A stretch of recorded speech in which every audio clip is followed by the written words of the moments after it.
দিচ্ছেন বা ইমেল করতেছেন কিন্তু কেউ আপনাকে রিপ্লাই করতেছে না, কারণ আপনি তাকে কোনো ভ্যালু দিচ্ছেন না। কাউকে মেসেজ দেওয়ার আগে নিজেকে একটা প্রশ্ন করুন, আমি তাকে কি দিতে পারি।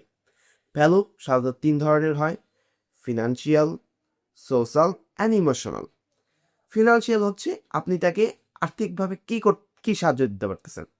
সামথিং লাইক আপনি তার ব্যবসায় কি ধরনের ফিনান্সিয়াল সাপোর্ট করতে পারতেছেন, বা তার ক্যারিয়ারে আপনি তাকে কি ধরনের ফিনান্সিয়াল ভ্যালু দিতে পারতেছেন। 2 নম্বর হচ্ছে সোশ্যাল, আপনি তাকে নতুন কোন মানুষটার সাথে পরিচয় করে দিচ্ছেন, বা আপনি সোশ্যালি তাকে কিভাবে হেল্প করতে পারতেছেন। থার্ড হচ্ছে ইমোশনাল, আপনি তার কাজের বা তার কাজকর্মের কিভাবে প্রশংসা করতে পারতেছেন, যেটা তাকে আপনি ইমোশনালি ভ্যালু দিতে পারতেছেন। মনে রাখবেন, আমাকে সাহায্য করুন, এই মানসিকতা থেকে আপনাকে বের হয়ে আসতে হবে। আমি আপনাকে কিভাবে সাহায্য করতে পারি, এই মানসিকতা আপনাকে গড়ে তুলতে হবে। So the rule number 1 is provide value.